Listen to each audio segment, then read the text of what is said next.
أعوذ بالله من الشيطان الرجيم بسم الله الرحمن الرحيم إن الله يأمركم أن تؤدوا الأمانات إلى أهلها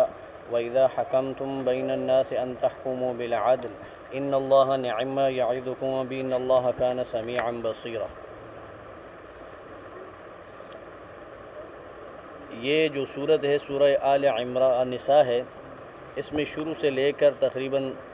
یہ پیچھے آیت تک جو ہے حقوق ہی کا بیان تھا۔ اللہ تبارک و تعالی نے عورتوں کے حقوق کو بیان فرمایا تھا، یتیموں کے حقوق کو بیان فرمایا، پھر وراثت کے متعلق تفصیلی احکامات دیے کہ وراثت میں کس کا کیا حصہ ہے، اور پھر اللہ تبارک و تعالی نے درمیان میں معاشرے کی اصلاح کے پہلو کے اوپر بھی نظر ڈالی تھی، اور اصلاحی جو قوانین ہیں ان کو بھی بیان فرمایا تھا۔ پھر درمیان میں حرمت کے مسائل کو بھی بیان کیا تھا کہ کون کون سے رشتے جو ہیں وہ حرمت والے ہیں، اور پھر اللہ تبارک و تعالی نے یہود و نصارہ ان کی قباحتوں کا ذکر بھی کیا تھا، ان کی مکاری اور چلاکیوں کا تذکرہ بھی ہوا تھا۔ اور اس سے پچھلی آیت کے اندر بھی اللہ تبارک و تعالی نے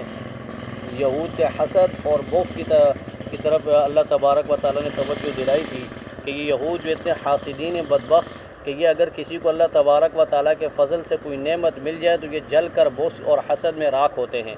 اور ان کے ہاتھ کچھ بھی نہیں آتا، صرف اپنے آپ کو جلاتے ہیں۔ اور پھر اس کے بعد اللہ تبارک و تعالی نے زجراً ان کو یعنی کہ تخفیف اخروی بھی سنائی تھی کہ آخرت میں ایسے لوگوں کا ٹھکانہ جو ہے جہنم ہے، اور جہنم جو ہے بہت خطرناک جگہ ہے جہاں پہ یہ جلائے جائیں گے، اور جلنے کے بعد ان کی کھالوں کو تبدیل کیا جائے گا۔ میں نے تفصیل میں بتایا تھا کعب احبار رضی اللہ تعالیٰ عنہ کی روایت میں کہ ایک گھنٹے میں 120 دفعہ جو ہے ان کی کھالیں تبدیل ہوں گی، تو گویا 1 منٹ کے اندر 2 مرتبہ ان کی کھال جلائی جائے گی اور تبدیل کی جائے گی۔ تو اس قسم کا ذلت والا عذاب اللہ تبارک و تعالیٰ ان کو دیں گے۔ اور یہ شروع میں میدان حشر کے اندر تو انسانی شکلوں کے اندر انسان ہوں گے سارے، لیکن جب مجرمین جہنم کے اندر ڈال دیے جائیں گے تو وہاں اللہ تبارک و تعالیٰ ان کی حیت، ان کی شکلوں کو تبدیل کر دیں گے، اور ان کے جسموں کو اللہ تبارک و تعالیٰ بہت بڑا بنا دیں گے۔ اتنے بڑے جسم ہو جائیں گے ان کے کہ حدیث میں آتا ہے کہ ایک یعنی کہ مجرم کا دانت جو ہے وہ احد کے پہاڑ کے برابر ہوگا۔ تو اتنے بڑے بڑے یعنی کہ جسموں کے ساتھ اللہ تبارک و تعالیٰ داخل کر کو عذاب دیں گے۔ اور پھر بعد میں اللہ تبارک و تعالیٰ نے نیک لوگوں کو، ایمان والوں اور عمل صالح کرنے والوں کے لیے بشارت بھی دی تھی کہ ان کے لیے جنت ہے، اور جنت کے باغات ہیں جن کے نیچے نہریں بہہ رہی ہیں، اور وہاں ان کو تنہائی کا بالکل کوئی یعنی کہ وہ نہیں ہوگا، احساس نہیں ہوگا، اس لیے کہ وہاں ان کے لیے پاکیزہ عورتیں اور ان کی بیویاں بھی رکھی ہوئی ہیں، اور وہ لمبے لمبے سایوں کے اندر جنت میں داخل ہوں گے۔ اللہ تبارک و تعالی ہم سب کو جو ہے جنت نصیب فرما دے گی۔ اللہ پاک ہم سب کی جو ہے جہنم سے حفاظت فرمائے۔ اور یہ جو آج کی آیت ہے اس کے اندر اللہ تبارک و تعالی نے 2 اتنے قیمتی اصول بیان فرمائے ہیں کہ اگر یہ 2 اصول کسی فرد کی زندگی کے اندر آ جائیں تو وہ بہترین انسان بن جائے، کسی جماعت کے اندر آ جائیں تو وہ بہترین جماعت بن جائے، کسی لشکر کے اندر یہ 2 اصول آ جائیں تو وہ لشکر عظیم لشکر بن جاتا ہے، اور کسی حکومت کے اندر اگر یہ 2 اصول آ جائیں تو وہ حکومت بہترین حکومت اور صالح حکومت بن جاتی ہے۔ تو اس میں اللہ تبارک و تعالیٰ نے 2 چیزوں کا حکم دیا ہے، ایک عدل کا اور دوسری امانت کا۔ پہلے اس کا پس منظر سمجھیں۔ نبی کریم صلی اللہ علیہ وسلم مکی زندگی آپ صلی اللہ علیہ وسلم کی تو آپ کو پتہ ہے کہ کیسی تھی، کیسی کھٹن زندگی تھی، اور صحابہ کرام کے اوپر کیا کیا ظلم نہیں ہوئے تھے، اور خود نبی کریم علیہ الصلاۃ والسلام پر کتنے کتنے مظالم ڈھائے گئے۔ تو حضور علیہ الصلاۃ والسلام 20 رمضان المبارک کو 8 ہجری میں جمعے کا دن تھا، حضور علیہ الصلاۃ والسلام فاتح کی حیثیت سے صحابہ کرام کی ایک بہت بڑی جماعت کے ساتھ تقریباً 10,000 قدسیوں کے لشکر کے ساتھ مکہ فتح یعنی مکہ کو فتح کیا اور مکہ کے اندر داخل ہوئے۔ تو آپ علیہ الصلاۃ والسلام سیدھا بیت اللہ گئے۔ اب بیت اللہ میں جب گئے تو عثمان بن طلحہ رضی اللہ تعالیٰ عنہ جو اس وقت تک مسلمان نہیں ہوئے تھے، بیت اللہ کی چابی ان کے پاس تھی، تو حضور علیہ الصلاۃ والسلام نے ان سے چابی مانگی، تو انہوں نے چابی دی، اور ساتھ میں یہ لفظ بھی کہا کہ یہ میں امانت آپ کو دے رہا ہوں۔ تو اس وہاں پر جو ہے حضرت عباس رضی اللہ تعالیٰ عنہ، حضرت علی رضی اللہ تعالیٰ عنہما، یہ دونوں حضرات موجود تھے۔ تو حضرت عباس رضی اللہ تعالیٰ عنہ نے خواہش کی کہ اللہ کے نبی یہ چابی آپ مجھے دے دیں، تاکہ حجاج کرام کی دوسری خدمات اور ان کو زمزم پانی پلانے کے علاوہ جو ہے یہ بیت اللہ کی چابی کا احساس بھی ہمیں حاصل ہو جائے، ہمارے خاندان میں آ جائے۔ تو اللہ کے نبی خاموش رہے، اور اس حضرت عثمان بن طلحہ نے اپنا ہاتھ پیچھے کر لیا جب حضرت عباس نے یہ مطالبہ کیا۔ تو پھر دوسری دفعہ اللہ کے نبی نے اس سے طلب کی، تو پھر حضرت علی کھڑے ہو گئے، تو حضرت علی نے بھی یہی مطالبہ کیا کہ یہ چابی ہمیں دے دی جائے، ہمارے خاندان میں آ جائے گی تو ہمیں بہت بڑا اعزاز حاصل ہو جائے گا۔ تو اللہ کے نبی صلی اللہ علیہ وسلم خاموش رہے۔ پھر حضرت عثمان بن طلحہ سے چابی لی، اور چابی لینے کے بعد اللہ کے نبی جو ہے صلی اللہ علیہ وسلم طواف کرنے میں بیت اللہ کے اندر گئے، اور بیت اللہ کے اندر جا کر وہ بت وغیرہ تصویریں وغیرہ جو کچھ بھی تھی وہ ساری اللہ کے نبی صلی اللہ علیہ وسلم نے وہاں سے بیت اللہ سے نکلوائیں، اور بیت اللہ کی صفائی کروانے کے بعد آپ صلی اللہ علیہ وسلم کھڑے ہو کر آپ صلی اللہ علیہ وسلم نے خطاب کیا اور کہا کہ دیکھو جی، جو لوگ یہ سمجھتے تھے کہ جو ہے اسلام مغلوب ہو جائے گا، نہیں، اللہ تبارک و تعالیٰ نے اسلام کو غالب کرنے کے لیے بھیجا تھا اور اسلام غالب ہو گیا، اور میرا لایا ہوا دین اللہ تبارک و تعالیٰ نے اس کو غلبہ دے دیا، اور اللہ تبارک و تعالیٰ میرے مشن کی تکمیل کرنے والے ہیں۔ اور اب جتنے بھی یعنی کہ تمہاری زمانے جاہلیت کے رسومات تھی، بدعات تھی، خرافات تھے، جو تم نے خون خرابہ کیا تھا یا جو ہمارے ساتھ یعنی کہ انتقامی کارروائیاں تم لوگوں نے کی تھی، وہ ساری کی ساری ہم میں معاف کرنے کا اعلان کرتا ہوں۔ اور پھر اللہ کے نبی صلی اللہ علیہ وسلم جو طواف کے اندر مصروف ہو گئے، جب آپ علیہ الصلوۃ والسلام نے ایک چکر لگایا، دوسرا چکر لگایا، تو جبرائیل علیہ الصلوۃ والسلام یہ آیت لے کر نازل ہوئے۔ تو پھر اللہ کے نبی صلی اللہ علیہ وسلم نے وہ چابی حضرت عثمان بن طلحہ ہی کو دے دی، کہا کہ بھئی ابھی آپ کے خاندان میں رہے گی، تو حضرت طلحہ اسی وقت جو ہے کلمہ پڑھا اور مسلمان ہو گئے۔ خود حضرت طلحہ رضی اللہ تعالیٰ عنہ کا بیان ہے کہ ایک مرتبہ ہجرت سے پہلے نبی علیہ الصلوۃ والسلام صحابہ کی ایک جماعت کے ساتھ بیت اللہ کے طواف کے لیے آئے، اور اس وقت جو ہے آپ علیہ الصلوۃ والسلام کو بالکل ہم لوگوں نے طواف کرنے کی اجازت نہیں دی، اور خود حضرت عثمان فرماتے ہیں کہ میں نے آپ علیہ الصلوۃ والسلام کو بہت سخت الفاظ کہے، تو اللہ کے نبی نے بڑے تحمل سے اور بڑے بردباری کے ساتھ جو ہے جواب دیا، اور آپ علیہ الصلوۃ والسلام نے یہ بھی کہا کہ عثمان بن طلحہ،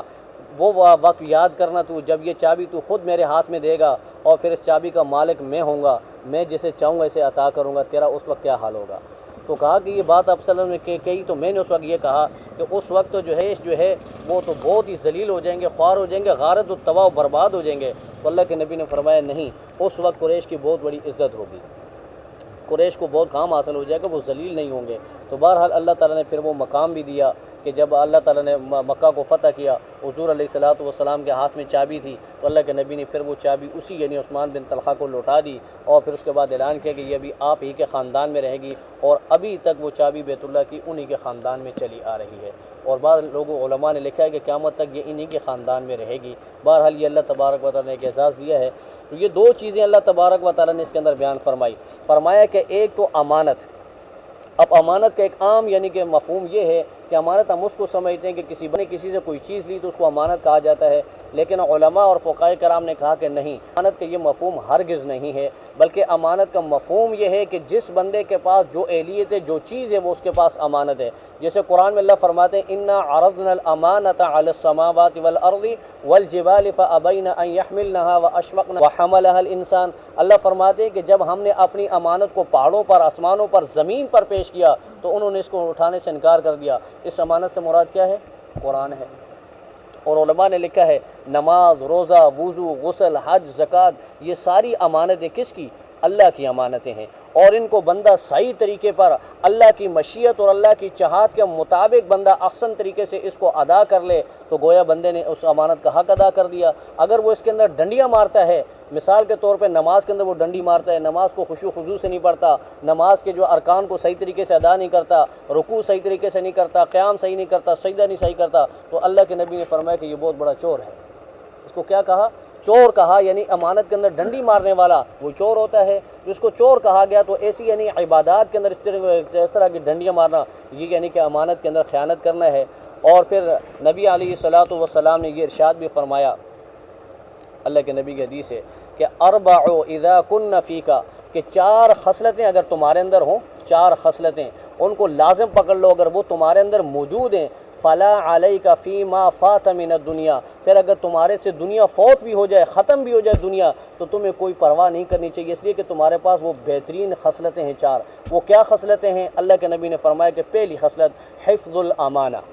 کہ تمہارے پاس اگر کسی کی امانتیں موجود ہیں، تم امانتوں کے مالک ہو، تو یہ اللہ تبارک و تعالیٰ نے اگر تمہیں اعزاز دیا ہے تو تم ان امانتوں کی حفاظت کرنے والے بن جاؤ۔ اب وہ جو بھی امانت ہو، یہ صرف یعنی کہ کسی کی چیز تک نہیں ہے، بلکہ بہت بیوی کے یعنی کہ امانت یہ ہے کہ اس کا پورا حق ادا کیا جائے، معاشرے کی امانت یہ ہے کہ معاشرے کے اندر بہترین یعنی کہ کردار ادا کیا جائے، اور اپنے یعنی کہ ملک کے لیے امانت یہ ہے کہ ملک کے لیے ہم قربانی دیں، اس کے لیے جو کچھ کر سکتا ہے بندہ وہ کرے،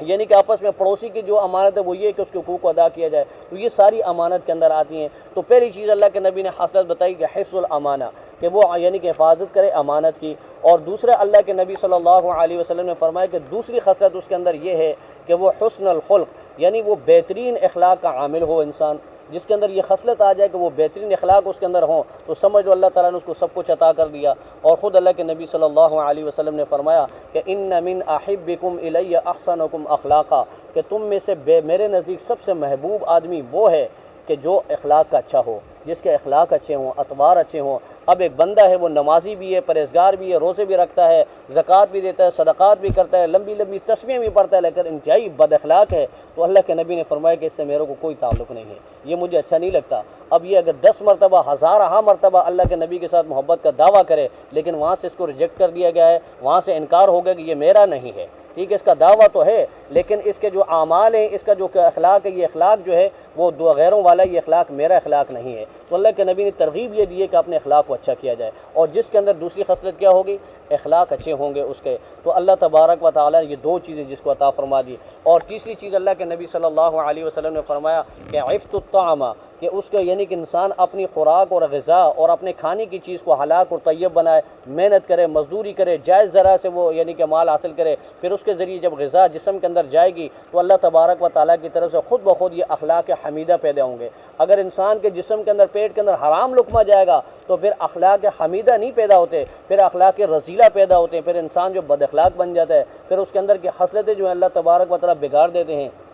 پھر انسان جسماً ظاہراً تو انسان لگتا ہے لیکن اس کے جو ہے خد و خال اور سارے جو اندر کا جو سسٹم ہوتا ہے اللہ تعالیٰ اس کو جانوروں کے اندر تبدیل کر دیتے ہیں۔ اور پھر خود قرآن میں اللہ نے فرمایا کہ اولئک کالانعام بل ہم اضل، تو یہ لوگ تو اب جانوروں سے بھی بدتر ہو گئے۔ تو اخلاق ہی کی وجہ سے انسان کو اللہ تعالیٰ نے اشرف المخلوقات قرار دیا ہے، اور یہ اخلاق ہی وہ چیز ہے جس کی وجہ سے اللہ کریم نے انسان کو جو ہے اپنی عظمتوں کا جو حوالہ بنایا ہے، ٹھیک ہے۔ وہ ایک شاعر ہے، اب چونکہ یہاں پہ ٹائم اتنا نہیں ہے، اب میرا جی چاہتا ہے کہ وہ آپ کو سنا دوں کہ اللہ تبارک و تعالیٰ، وہ شاعر کہتا ہے کہ مخاطب ہے بندے سے پروردگار، مخاطب ہے بندے سے پروردگار، تو حسن چمن تو ہی رنگ بہار، تو حسن چمن تو ہی رنگ بہار، تو معراج فن تو ہی فن کا سنگار، مصور ہوں میں تو میرا شاہکار، یہ صبح ہیں یہ شامیں یہ دن اور رات، یہ صبح ہیں یہ شامیں یہ دن اور رات، یہ رنگین دلکش حسین کائنات، کہ حور و ملائک و جنات میں، کہ حور و ملائک و جنات میں کیا ہے تجھ کو اشرف المخلوقات، میری عظمتوں کا حوالہ ہے تو، میری عظمتوں کا حوالہ ہے تو ہی روشنی ہے اجالا ہے تو ہی روشنی ہے اجالا ہے تو، فرشتوں سے سجدہ بھی کروا دیا، فرشتوں سے سجدہ بھی کروا دیا، کہ تیرے لیے میں نے کیا نہ کیا، کہ تیرے لیے میں نے کیا نہ کیا، یہ دنیا جہاں بز میں آرائیاں، یہ دنیا جہاں بز میں آرائیاں، یہ محفل یہ محفل یہ محفل یہ میلے یہ تنہائیاں، یہ محفل یہ میلے یہ تنہائیاں، فلک کا تجھ کو شامیانہ دیا، زمین پر تجھ کو آب و دانہ دیا، ملے آب اشاروں سے بھی حوصلے، پہاڑوں میں دیے تجھ کو راستے، یہ پانی یہ ہوا، یہ پانی یہ ہوا یہ شمس و قمر، یہ پانی ہوا یہ شمس و قمر، یہ بحر رواں یہ کنارہ بھنور۔ آگے فرماتے ہیں کہ یہ سبزے یہ پھولوں بھری کیاریاں، یہ پنچھی یہ اڑتی ہوئی تتلیاں، یہ پنچھی یہ اڑتی ہوئی تتلیاں، یہ شعلہ یہ شبنم یہ مٹی یہ سنگ، یہ شعلہ یہ شبنم یہ مٹی یہ سنگ، یہ جھرنوں کے بجتے ہوئے جل ترنگ، یہ جھیلوں میں ہنستے ہوئے سے کنول، یہ موسم پہ لکھی دھرتی کی غزل، یہ سردی یہ گرمی یہ دھوپ، یہ سردی یہ گرمی یہ بارش یہ دھوپ، یہ سردی یہ گرمی یہ بارش یہ دھوپ، یہ قد یہ چہرہ یہ رنگ و روپ۔ اور اس پر فَبِأَيِّ آلَاءِ رَبِّكُمَا تُكَذِّبَانِ، اے میرے بندے تم اللہ کی کون کون سی نعمتوں کو جھٹلاؤ گے۔ آگے فرمایا کہ درندوں چرندوں پر قابو بھی دیا، بھائی دے کر تجھ کو بازو بھی دیا، درندوں چرندوں پر قابو بھی دیا، بھائی دے کر تجھ کو بازو بھی دیا، اولاد بھی دی اولاد بھی دی، اور دی شریک سفر، یہ رشتے ناتے یہ گھرانہ یہ گھر، اور اس پر کتاب ہدایت بھی دی، نبی بھی اتارے شریعت بھی دی، غرض کے سبھی کچھ ہے تیرے لیے، بتا کیا ہے کیا تو نے میرے لیے۔ تو اللہ فرماتے کہ میرے بندے تو نے میرے لیے کیا کیا ہے، یہ سارا سسٹم تو میں نے تیرے لیے بنایا، اور یہ ساری چیزیں میں نے تیرے لیے اتاری، تو نے اپنے اندر کیا پیدا کیا۔ تو اب بندے کو یہ چاہیے کہ جو اللہ تبارک و تعالیٰ کی طرف سے ہمیں امانت ملی ہے، جو اللہ نے احکامات دیے اس کے اوپر جو من و ہم عمل کریں، اور اللہ کی امانت کو ہم پورا ادا کریں۔ تو بہرحال اللہ کے نبی صلی اللہ علیہ وسلم نے فرمایا کہ جس کے اندر یہ خصلتیں ہوں گی تو سمجھ لو اس کی دنیا کی اور کوئی چیز اس کو نہ بھی ملے تو اللہ نے اس کو سب کچھ عطا کر دیا۔ فرمایا کہ ان اللہ، بے شک اللہ، یأمرکم، تمہیں حکم دیتا ہے، ان تؤدوا الامانات الی اہلہا، کہ تم امانت دے دو ان کے حقداروں کو۔ جو امانت کے حقدار ہیں، جو آل ہیں، ان کو دے دو۔ علماء نے لکھا ہے کہ یہ آیت خصوصی طور پر حکماء کے لیے، حکمرانوں کے لیے ہے، کہ جو حکمران طبقہ ہے ان حکمرانوں کے لیے یہ آیت ہے، اور عمومی طور پر ہر انسان کے لیے آیت ہے، مسلمان کے لیے، کہ حکمران حضرات جو ہے اللہ تعالیٰ نے جب ان کو منصب امانت دیا ہے، یہ حکومت کا جو منصب ہے یہ اللہ کی امانت ہے، اب اس کے اندر جو خیانت کا مظاہرہ نہ کریں، اقراب پروری کا مظاہرہ نہ کیا جائے، اور رشوت کا مظاہرہ نہ کیا جائے، رشتہ داریاں اور دوستیوں کی بنیاد پر نااہل لوگوں کو جو ہے منصب کا اوپر فائز نہ کیا جائے۔ اب آج ہمارے ہاں یہی ہو رہا ہے کہ جو آدمی جو ہے نااہل ہے، جو کسی کام کا نہیں ہے، اس کو بٹھا کر اس منصب پہ بٹھا دیا جاتا ہے، اس کو اس منصب کا پتہ ہی نہیں کہ اس منصب کا مطلب کیا ہے، مفہوم کیا ہے۔ اب مذہبی امور کا وزیر، ٹھیک ہے نا جی، اب مذہبی امور کے وزیر ہمارے یہاں کیسے بنتے ہیں، ٹھیک ہے نا، آپ نے دیکھا ہوگا اس کو جو ہے سورہ اخلاص تک نہیں آتی، ٹھیک ہے، اس کو کسی چیز کا پتہ ہی نہیں ہے، اس کو مذہبی امور کا وزیر بنا دیا جاتا ہے۔ اب ایک بندہ ہے، اس کو تعلیم کے بارے میں پتہ ہی نہیں، اس کو وزیر تعلیم بنایا ہوا ہے۔ یہ صرف اور صرف اقراب پروری ہیں اور قرابت داریاں، جانبداری کا مظاہرہ کیا جا رہا ہے، اور ایسے لوگوں کو جو اہل نہیں ہیں ان کو یعنی کہ یہ مناصب دے کر یہ اللہ تبارک و تعالیٰ کی امانت کے اندر خیانت کا مظاہرہ کیا جا رہا ہے۔ اور یہ بات یاد رکھیں، حدیث میں اللہ کے نبی صلی اللہ علیہ وسلم نے فرمایا کہ سب سے بڑا لعنتی قیامت کے دن وہ حاکم ہوگا جس نے اپنے حکمرانی کے اندر اللہ کی امانتوں کا حق ادا نہیں کیا۔ جو اللہ نے اس کی تو امانت دی تھی، اس کے اندر اس نے حق ادا نہیں کیا، تو اللہ تبارک و تعالیٰ کا وہ بڑا یعنی کہ لعنتی ہوگا۔ خود حضور علیہ الصلوۃ والسلام کے ارشاد مبارک ہے، اللہ کے نبی نے فرمایا کہ لا ایمان لمن لا امانت لہ، اس شخص کا ایمان ہی نہیں ہے جس کے اندر امانت نہیں ہے، اور امانت یہ ایک بنیادی اصول ہے، جس کے اندر امانت نہیں تو اللہ کے نبی نے فرمایا کہ اس کا ایمان ہی نہیں۔ اور آگے دوسرا جو حکم دیا گیا وہ حکم یہ ہے کہ وَإِذَا حَكَمْتُمْ بَيْنَ النَّاسِ أَن تَحْكُمُوا بِالْعَدْلِ، جب تم فیصلہ کرو لوگوں کے درمیان، ان تحکموا بالعدل، تو فیصلہ کرو عدل کے ساتھ، انصاف کے ساتھ۔ اب یہاں قرآن کا ایک انداز دیکھیں، قرآن نے یہاں بین الناس کہا ہے، بین المؤمنین، بین المسلمین نہیں کہا کہ ایمان والوں کے درمیان یا مسلمانوں کے درمیان فیصلہ کرو تو عدل کے ساتھ، باقی دوسرے جو لوگ ہیں ان کے لیے آپ کو کوئی مسئلہ نہیں، ایسا نہیں ہے، بلکہ اللہ تعالیٰ نے ناس کا لفظ استعمال کیا۔ ناس جو ہے ہر ایک انسان کے لیے بولا جاتا ہے، وہ ہندو ہے اس کے لیے بھی ناس کا لفظ ہے، سکھ ہے اس کے لیے بھی ہے، عیسائی ہے اس کے لیے بھی ہے، یہودی ہے اس کے لیے بھی، یعنی جتنے بھی لوگ ہیں چاہے وہ مسلمان ہیں یا غیر مسلم ہیں، ان سب کے لیے ناس کا لفظ استعمال ہوتا ہے کہ جب ان کے درمیان فیصلہ کرو تو فیصلے کے اندر جو ہے انصاف کے پہلو کو مقدم رکھو، انصاف کے پہلو کو پس پش نہ ڈال دینا۔ ان اللہ نعم ما یعظکم بھی، اللہ تبارک و تعالیٰ تمہیں اچھی باتوں کی نصیحت کرتا ہے اور اچھی باتوں کی تمہیں ترغیب دیتا ہے، اور یہ بات بھی یاد رکھنا ان اللہ کان سمیعا بصیرا، اللہ تبارک و تعالیٰ سننے والے بھی ہیں اور اللہ تبارک و تعالیٰ دیکھنے والے بھی ہیں۔ جو اللہ تعالیٰ نے تمہیں حکم دیا ہے ان کو پورا پورا کر لو، اللہ تعالیٰ دیکھ رہے ہیں، جس نے صحیح طریقے سے ان کو پورا کیا تو اللہ دیکھ رہے ہیں، اور جس نے صحیح فیصلہ کیا اللہ تعالیٰ اس فیصلے کو بھی سنتے ہیں۔ تو اللہ تبارک و تعالیٰ ہم سب کو جو ان چیزوں پر عمل کرنے کی توفیق عطا فرمائے کہ ہمارے اندر یہ دو چیزیں آ جائیں، امانت آ جائے اور عدل آ جائے۔ جس حکومت کے اندر یہ چیزیں آ جائیں گی اللہ تبارک و تعالیٰ اس حکومت کو صالح بنا دیتا ہے۔ یہ ایک اور بات بھی یاد رکھیں کہ حکومت جو ہے اگر کافر ہے تو اللہ تبارک و تعالیٰ اس کو یعنی کہ برداشت کر لیتے ہیں، لیکن ناانصاف حکومت ہے اور جو عدل و انصاف کا مظاہرہ نہیں کرتی اللہ تعالیٰ ایسی حکومت کو برقرار نہیں رکھتے۔ آج ہم دیکھتے ہیں کہ پوری دنیا کے اندر جو ہے کفار کافر غالب کیوں ہیں، ان کے اندر انصاف کا پہلو ہے، اور ہمارے ہاں کوئی انصاف نہیں ہے۔ غریب مظلوم بیچارہ جو وہ پٹ رہا ہے اس کا کوئی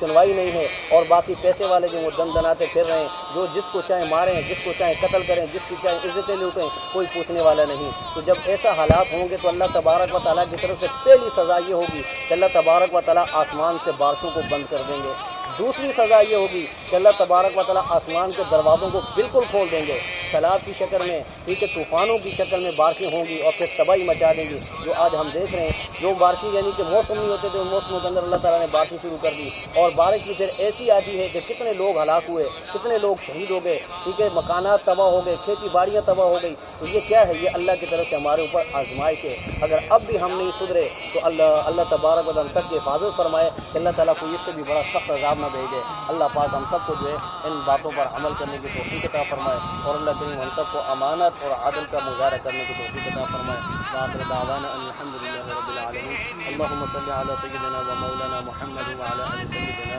ومولانا محمد وبارك وسلم۔ ربنا تقبل منا انك انت السميع العليم وتب علينا انك انت التواب الرحيم، وصلى الله تعالى على خير خلقه محمد وعلى آله وصحبه۔